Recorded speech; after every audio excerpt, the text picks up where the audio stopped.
Before we get into the video, I first off just want to thank you guys so much for 1,000 subscribers. I mean, everything has just happened so fast. I've only uploaded a few videos now, and I feel like just the love has been so good. Yeah, I just really want to thank you guys. I hope you guys appreciate this one. It's really taken a long time. I know it's been months since my last upload, but I really hope you enjoy this one, and let's get into the video.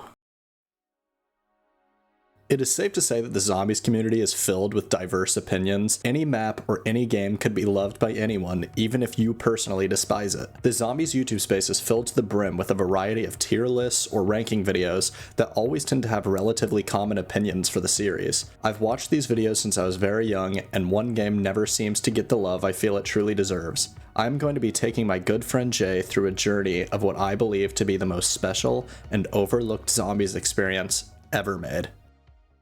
Welcome to Infinite Warfare.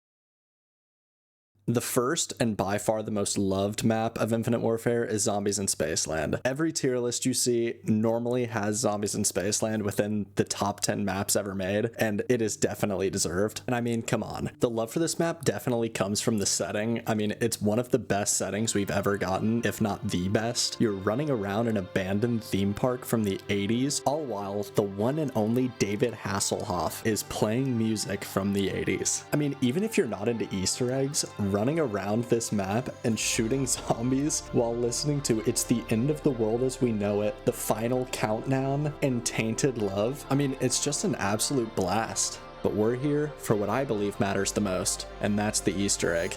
The Easter egg revolves around getting this item called the SETICOM, which you can build using parts from across the map. While opening up the map, you get to a point where most people really remember Spaceland, and that's its arcade. It basically revolves around a ticket system where you play games like basketball, skee-ball, or whatever the hell this knockdown tooth game is. But no matter what, just playing games in an arcade in zombies is so fun. We use our tickets to get gold teeth, an arcane core, and cryo grenades, which are used to get the awesome wonder weapons on this map. We get the remaining pieces for the SETICOM, which is the calculator and the radio, and then we have to give them to David Hasselhoff where he'll turn them into the SETICOM. Then we have to start working to get the wonder weapons, so after taking all 4 teleporters around the map, you then get access to the projector room, which is Pack-a-Punch. We let some spaceships go that are used for the upgrade, and then we Pack-a-Punch the starting room weapon because it just turns into an absolute beast. Of the 4 wonder weapons on this map, I always get the head cutter, which takes place around Polar Peak. And while I'm trying to get the first part, Jay wastes absolutely no time getting the first down of the video. Good job, Jay.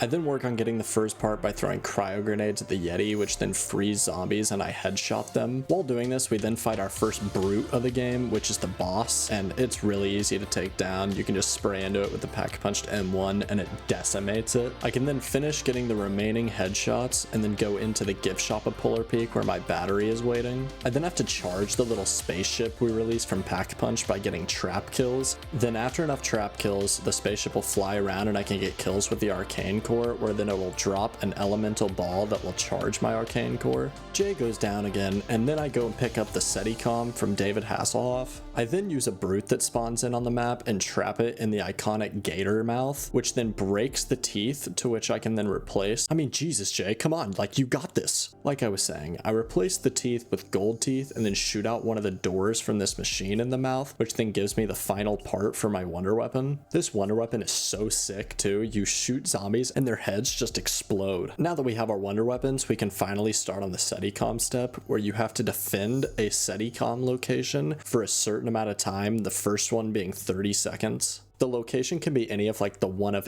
8 locations around the map, and the first one we got was this hallway in the basement, which is super easy. Zombies just flood to you and they come from both sides, but I'm watching one side, Jay is watching the other. After the 30 seconds is up, you pick up the SETICOM, the map gets nuked, and then you have to find the next spot. The next one is for 90 seconds and ours was at the ride outside of the arcade. So survive for 90 seconds, map gets nuked, pick up the SETICOM, then you go to your final one. Our last one was outside of the gator. This one is for 2 minutes. You survive. Once again, map nuked, pick up the SETICOM, except this time you take it to David Hasselhoff. And as we take it to David Hasselhoff, JJ, no.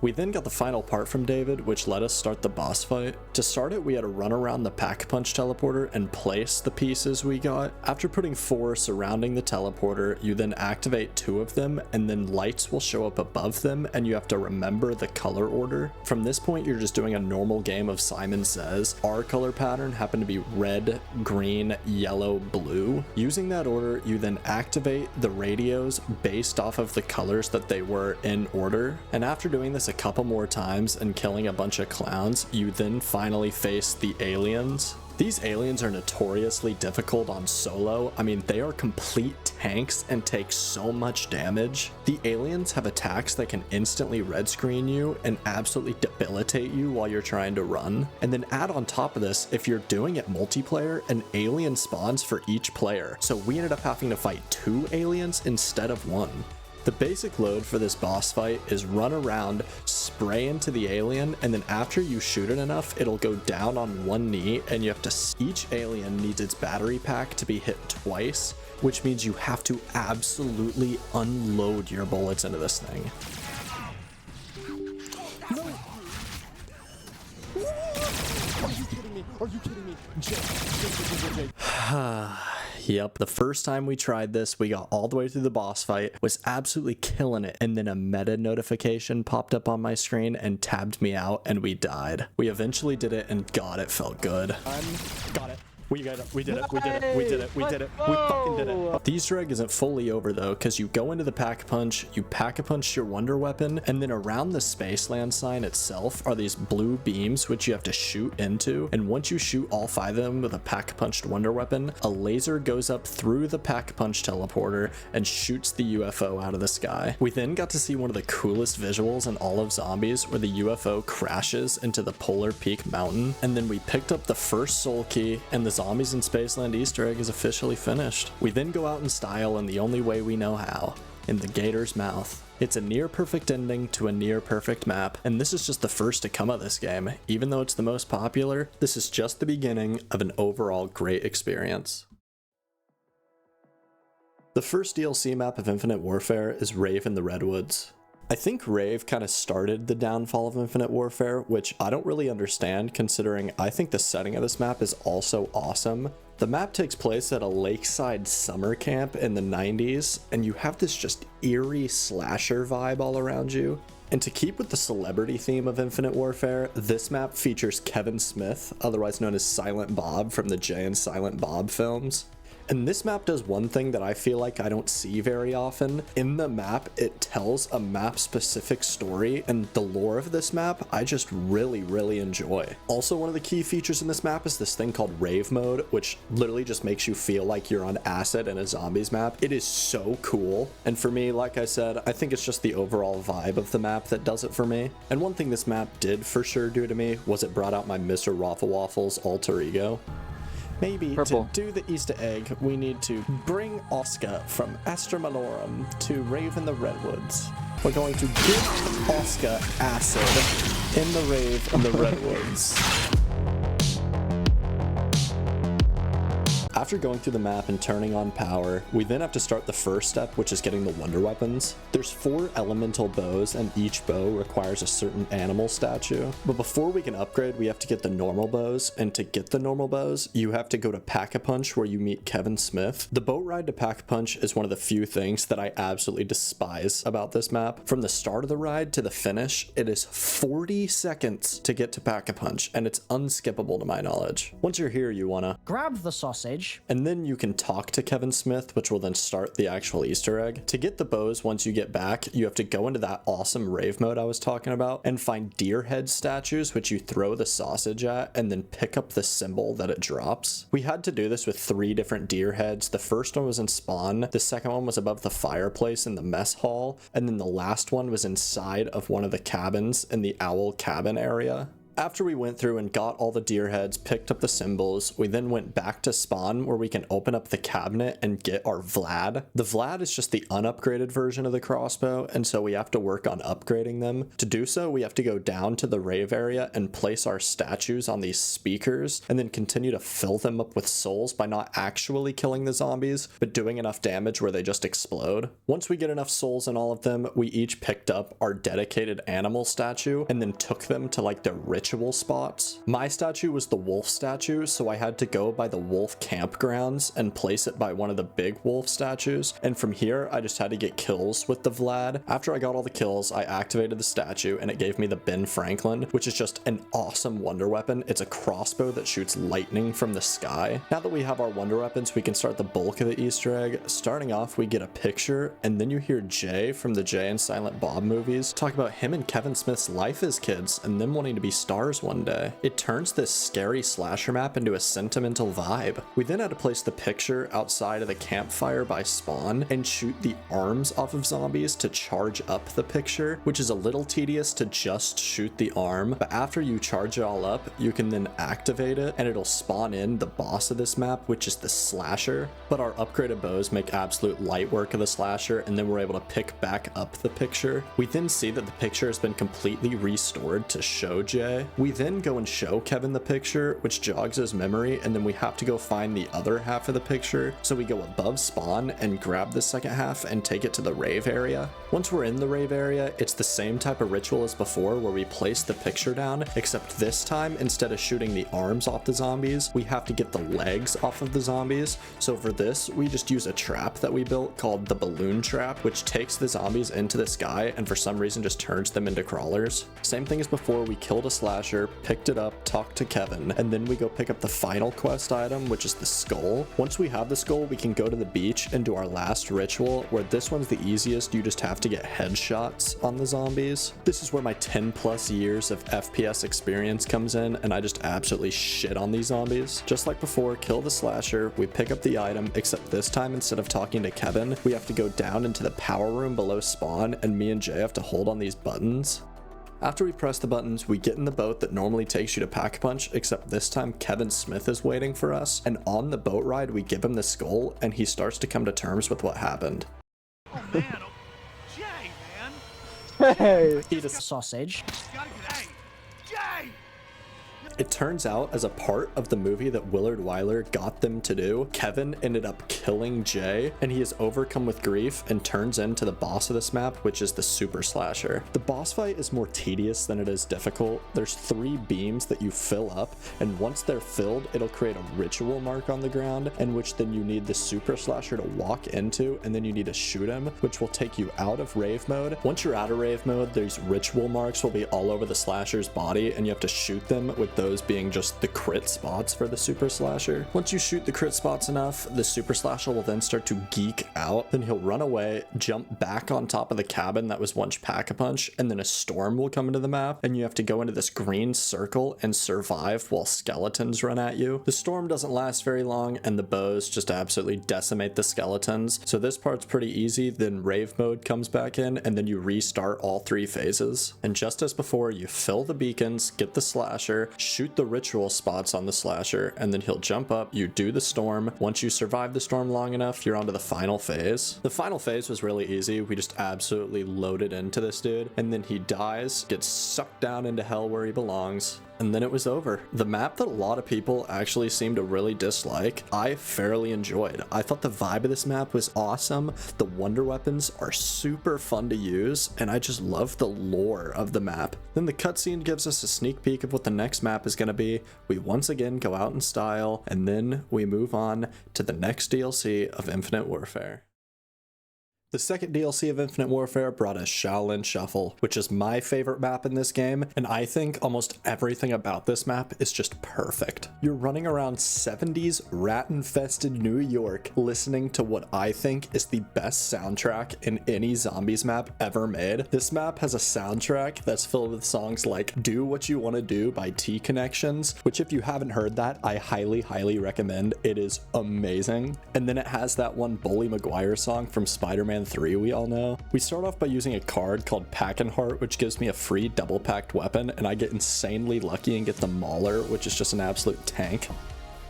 Wish I owned a gun like that, like the one you're holding. IRL. Laser gun to eviscerate animals. Right. You go hunting with this thing. Yes, yeah. You do not go for meat, you go for the thrill. Oh, no, no, no. Oh, no, oh, no, oh, no. One of the specialties of this map is the celebrity sensei Pam Grier gives you 4 different kung fu abilities you can take, so I get the snake style. After getting enough kills, you unlock the ninja stars, which allows you to start. Oh, no. Stop trying to do kung fu on the fucking rat. You just run around the map, keep following the rat and going into its cages, and once it goes into its cage, you throw a ninja star at the cage, which will make the rat pop back out. After throwing around 8 of the cages, you end up getting to a point where you throw at it, the rat disappears, and then a glowing circle appears. Before finishing that, we start the first step of getting the nunchucks, which is one of the melee weapons in this map, which are so cool. But after doing the first time trial, we go back to the yellow circle and fill it up with zombie kills, and after killing enough zombies, it drops a locker key. We pick up the locker key and then go into one of the subways, and we find a locker with some symbols on it and open it up, which then translates a code to 4 other symbols around the map that we have to shoot. I then did the second time trial for the nunchucks, where this one you run into the subway, go back, punch a piece of paper, it reverts you back into the subway, and then you go punch another piece of paper. I then do the second to last time trial, and this one's a lot more difficult than the others because the time just seems to be a lot shorter, and so you almost have to have trailblazers to get it done. Then you go outside of Pam's dojo, and there's a little symbol, and this spawns in your first fight with the Rat King, but my double pack punched Mauler just makes absolute light work of this thing. Once he retreats back into his lair, he drops an eye, and you pick up the eye and talk to Pam. I then did the final step for the nunchucks, which involves you punching all of the clocks that you use to start all the other time trials. And once all the clocks are punched, it drops a fire sale, and you go up to the magic wheel, and your first hit every time ends up being the nunchucks. Once these things are pack-a-punched, they are so strong. Then we move on to one of the only steps of this Easter egg that I actually really do not like. It requires you to use the eye and run around to about 20 different locations around the map, and only one can spawn in at a time, and you shoot these symbols. Each symbol basically eliminates a payphone, and you have to find one that gives you a code. What would you... Then using a cheat sheet, we figure out that my code is 596, so I have to find a correlating poster and take it to the roof of the disco. You then have to use some sort of explosive to break the window that the spotlight marks, and then after breaking the window, a bunch of ninja zombies spawn in, and then a letter appears on the wall. Then there's a huge list of words that you can try, and each symbol correlates to a different letter, and as you can see, I end up getting SP, so I know my word is Spaceland. I then run around and shoot all the symbols, and then on the wall it shows the complete word, and then I can go to the rooftops and we start the second fight with the Rat King. And once again, my Mauler just absolutely decimates it and it drops its brain, so we pick up the brain and then we go talk to Pam, and in the top right of the screen a little flicker happens. This flicker basically just means we need to start going through rounds, and then after a certain number of rounds, the screen that I used from earlier pops up as what's supposed to be a jump scare and shows missing real Shaolin Shuffle with a cool apology message from Infinity Ward. And then after that screen, you get spawned outside of the dojo, and you just have to kill zombies until a turnstile drops, and you replace the broken turnstile from in the spawn subway. Then inside the alleyway, you can climb up a ladder and look into an apartment window and shoot a symbol. This symbol drops another yellow ring, and you have to go around the map filling these yellow rings with more zombie souls. I think it was about 5 or so yellow rings. Once all the rings are filled, you hear another dong noise happen, and then inside of the disco, a zombie with a disco ball above its head will spawn in, and you have to run around the disco floor and kill zombies where it transforms the disco ball from one zombie to the next. Once the disco ball goes away, we were then able to go go into the alleyway outside of the theater and fight the Rat King for the third time, this time being a little bit more difficult, but after some more spraying into it and killing ninjas, it dies and this time drops its heart. Now that we have the Rat King's heart, it allows us to start the boss fight. So we go into the sewer and it goes into this cool cutscene where you see the Rat King spawn in. The boss fight really isn't that hard, but it's really not that easy either. He spawns in and you have to shoot into him, and after you shoot into him enough, he retreats back and you have to start one of 3 phases. The 3 items you got during the main part of the Easter egg spawn in around the arena. The first one we do is the brain, where you place the brain in the middle of the map. Blue-eyed zombies then start spawning in and you have to protect them from the Rat King, who is constantly trying to kill. Oh my goodness. Like I was saying, you just protect them from the Rat King. Eventually the brain goes away. You then pick your next quest item, and the one we pick next is the eye, where you place it down in the middle of the arena, and every time you use it, these blue symbols pop up on the walls. If you don't take out the blue symbols quick enough, then they start to respawn, so you have to shoot them all relatively fast. But after you get all of them, the Rat King spawns back into the arena and you just have to spray into him again.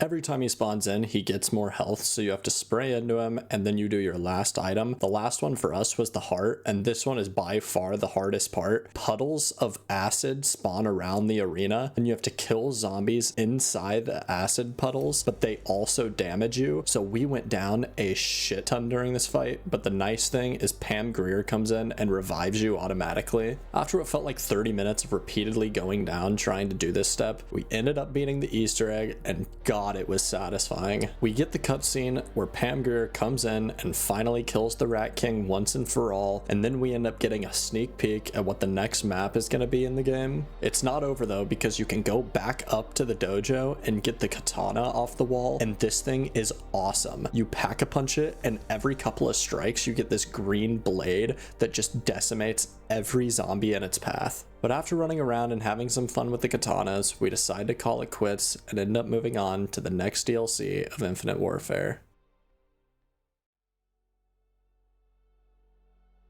The next map of Infinite Warfare is Attack of the Radioactive Thing, and I feel like this is a map that either you love or you hate. I personally really enjoy this map and think the Easter egg is a lot of fun, but whenever someone tells me that they dislike this map, I completely understand. It is super convoluted, and I will say one thing that even I dislike about this map is the dialogue, especially from the celebrity of this map, Elvira, is insanely annoying. The sheer amount of tiny pecker jokes she makes and the amount of sexualizing she does in a Call of Duty Zombies map just seems insanely over the top for me. But once again, I love the setting of this map. It's a 1950s beach in California that's been taken over by radiation, and the map even starts out in black and white, which I actually think is really cool. The first thing you have to do whenever you spawn in is go to the ice cream shop outside of spawn and find parts that are littered throughout the area and build this seismic wave generator trap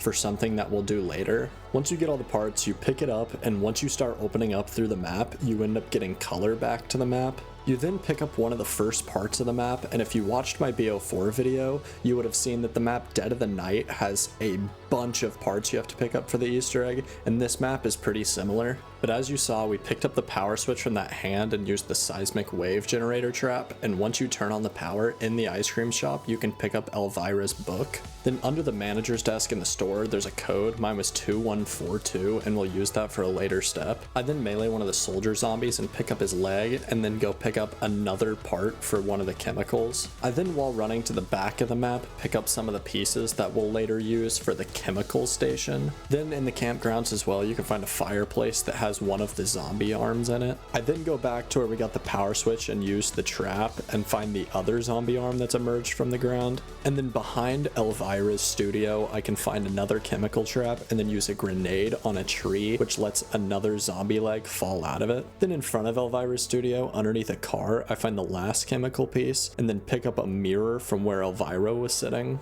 I then go to the motel and pick up a crowbar where there's a dial, and using the desk code, I have to stop it on the number that the desk says. Once I do the first dial, I go into the pack-a-punch room where I hit a button, and then going through the teleporter, I can pick up the zombie head, and then using the remaining numbers from the desk code, I'm able to go around to all of the dials and hit the remaining numbers. After I do that, I then go to a car and break off the mirror to get my second mirror, and then I use the freeze trap in the freezer of the store and pick up the body of the zombie. Then in the campground's bathroom, I smash a mirror and pick up my last piece. Then it starts getting complicated because I have to remember this M number from the motel and use it on the TV in Elvira's studio. And so then my M number times 2 equals 40, which means I know I have to change my color to blue. And then on the chalkboard outside, I find that the top number is 54, which eliminates the rest of the numbers. Then back in the ice cream shop, I pick up a punch card and put down all the mirrors and spawn, and then I go back to Elvira's studio where there's reels, and I know my number is 64358. I can then take this number and go back into spawn where I place the punch card, and using this moving dot system, I can put my code into the machine and then shoot a laser into the zombie. This laser then reanimates the zombie, and then I put the same code back into the machine but backwards, shoot the laser again, this decimates the zombie, and then I pick up the key. This key opens up the chemical garage that we'll use later, but for now, we have to figure out which chemical we're gonna make by listening to these radios around the map. It says, Given the circumstances, 3-methyl-2,4-dinitrobenzene will give us the most bang for the buck. since the radio said that 3-methyl-2,4-dinitrobenzene was the best chemical for killing the radioactive thing, so now we have to go around the map and get the components that it says to make 3-methyl-2,4-dinitrobenzene. So first we go and add the chemical station to the garage, and then around the map we can find our components. So we get our paint, place it in the chemical garage, and then we go get our detergent from the supermarket, get the drain opener from the bathrooms in the campground, and add them into the station. And then our cheat sheet gives us a number, so we take that 36 and minus the number that we got from the TV, which was 2, and then that gives us our first piece. And after we go through and repeat the process for the rest of the cheat sheet, we get our 3-methyl-2,4-dinitrobenzene and we put it into the nuke. And once we got all ready for the boss fight, we go up and we hold on the nuke, and this teleports us into the boss fight. This boss fight also isn't super easy and isn't super hard also. You start off by just escorting the nuke, which is really easy because you can just jump on top of it and no zombies can attack you. This also makes less fireballs attack you, so once you get down to the beach, you activate the nuke, and once you activate it, it flings the nuke into the radioactive thing's mouth, and then you have to use a ray cannon to shoot it. And then Elvira gives us an awful quote. I think little Willie's girlfriend is ready for a close-up. Boo! You stink! Like I said, that's just one of the many awful quotes from Elvira. She truly is the worst. After you spray it with the laser enough, you're then able to go activate the nuke again. Once we activate the nuke, we just run to the back of the arena because a bunch of zombies will spawn in from the beach, and you basically just have to survive a horde while acid slowly accumulates up to you in the back of the arena. We get to a point where we pop a mana up card, which just regenerates our health so we can skip the parkour step, and then we activate the nuke, and this puts us inside of the radioactive thing. And then we have to put in a code that came from a safe that got unlocked from the crowbar dial step from earlier in the Easter egg. But we ended up failing this first one, and it's completely on me because I tried putting in the wrong code on accident. Jay ended up struggling on his code anyway, and we ended up failing, and it puts you back into the arena where you have to activate the teleportation sequence again and then go back and survive the acid again. We then spent the next 30 minutes failing over and over, whether it was not getting to the nuke in time, failing the code over and over because Jay just couldn't get a hold of it, or dying on lasers,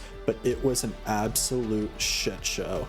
Then on one of the times the stars aligned, we were able to get in. I got my code relatively quick, so I just did Jay's for him because he just couldn't get it done. And like that, the satisfying feeling went all over and we were done. Even through all the struggles of dying in the boss fight, doing the tedious math and the chemistry that you have to do for this Easter egg, I had a great time. And doing this Easter egg really just gave me the encouragement I needed to move on to the final map. The The last map of Infinite Warfare is Beasts from Beyond, and I like to be an optimist whenever it comes to zombies. I don't like to nitpick and find all the bad things about zombies maps. I like to have a good time, but I'm gonna be honest, I did not like this map at all. If you played Call of Duty Ghosts at all, they had an extinction mode instead of a zombies mode, and in that there were these things called cryptids, which were these little orange aliens instead of zombies, and that mode is notoriously bad, and they decided to put those in this map anyway. There are still zombies in this map, but it doesn't take away from the fact that these cryptids are insanely annoying on this map and just make it less fun to play. You start off with an OSA because the first few rounds are only cryptids and you'd be screwed if you didn't have the pistol, but you make your way through the map and you pick up Neil's head and put it into this computer which turns on the power and gets zombies to start spawning. I then punch open this fuse box and grab the fuses, and then I use a grenade and break open this fuse box, which gives us a skull for something later in the Easter egg. Then one of the good things this map has going for it is the fact that the VPR is a wall weapon, which is one of the best and most fun guns to use in this map. Then because we shot that skull earlier, we're able to stand on these red spots, which then makes a skull spawn next to the staircase, and we can jump and grab it. And this allows us to grab the Entangler, which is the wonder weapon / utility weapon for this map. Another cool thing this map has is the Afterlife arcade, which is a whole section of this map that takes place in the arcade that you spawn in whenever you die in all of the previous maps. Then next to the Pack-a-Punch portal, we can find our first floppy disk, which gives us a symbol. Then after you go through the Pack-a-Punch portal and come back, a blue cryptid spawns in, and whenever you kill it, we get our second symbol. Then to get our third symbol, we have to use our Entangler and grab a floppy disk and throw it into a vent, and then we're able to go to a vent around the map and get our third symbol. Then our fourth and final symbol is in the med bay area of the map, but it's currently on lockdown, so we have to get this helmet with the Entangler and throw it at a screen, which unlocks the medical area, and then we can get our fourth symbol. Once you have all 4 symbols, you then have to look at this cheat sheet and figure out which row has all of your symbols. Ours happen to be row 6, and so then you have to go up to Neil and put them in the order from left to right that they were on the row. This puts Neil on lockdown, so we have to hack back into him by taking a button from the theater and putting it into the Beast from Beyond poster, which puts it into the map in the medical area, and you hold the button and this activates the sticks area. These sticks are what's going to let us hack back into Neil, so you want to keep track of every vertical stick, and we go through and hit all of the ones that were vertical on the first time, and you have to do it for a couple of waves until all of them face the same way. Now that we're hacked back into Neil, we then start working on double Pack-a-Punch, so we take the reel we picked up from the Afterlife arcade earlier and then go into the theater and put the fuses from the fuse box in that Bigfoot's hand, and then you activate this wormhole trap, and that reel changed the movie from Beast from Beyond to Zombies in Spaceland. So you take the brute head, put it on this chair, and then put it on the cardboard cutout, and this charges up the fuses. And once the fuses are charged up, you can pick them up and use them later. At this point, Jade hit the wheel a bunch for the Kindles, and the map hated him. Bro! Bitch. Are you kidding me? Then the map apologized and gave us what we were waiting for so long. Ew, bro. What the fuck? First hit. Now that we were all set up, we were able to do the final step, which was you have to take Neil's head and escort it through the map, and doors will randomly open and close, so I had to have Jay protect me. And you eventually get to the Pack-a-Punch portal, and once you go in, you place the head inside of this computer, and then you're able to teleport into the boss fight. The boss fight contains only cryptids, and the first one is you have to fight 4 of these rhino cryptids, but I got this gun called the EBR Bomber, which absolutely destroys these things. It literally kills them in less than a second, which is crazy because they have so much health. But after the first 4 rhinos are dead, you basically just have to kill waves of the normal cryptids, but there's really easy spawn manipulation spots you can sit in where they'll basically just flood right into your crosshairs, and the VPR just makes absolute light work of these things. The last spawn manipulation spot is a little different because a laser tries to shoot at you, and eventually a rhino will attack you, and so you have to just avoid it. And once once you avoid it, these computers will turn on, and you have to run around turning off these computers, which closes the portals, which lets the cryptids stop spawning. And this wouldn't be a boss fight without one of us going down, so I revive Jay, and then we move on to what's the hardest part of this boss fight. Basically, for 100 seconds, you have to run around the map as endless waves of cryptids spawn in, and you just have to survive the rhinos, the cryptids, all the above. Anything you could think of will come after you, and after the 100 seconds is done, in the middle of the map, there's a computer, and you have to activate it, and it will kill everything that's left on the map. And then the little waves of cryptids are done. All that's left are these blue mammoths that spawn in, which are like the normal rhinos, but have 20 times the amount of health. So they are just absolute tanks. But the EPR bomber mixed with this card I pop called Ego Trip, which does more headshot damage, absolutely makes light work of this thing. I mean, one of them dies in less than 30 seconds of shooting at it, which I've played this map before and never even come close to killing one that fast. But after the first one dies, we take our time, try to be smart, spray into the second one, and before you know it, it's dead. And like that, it's done.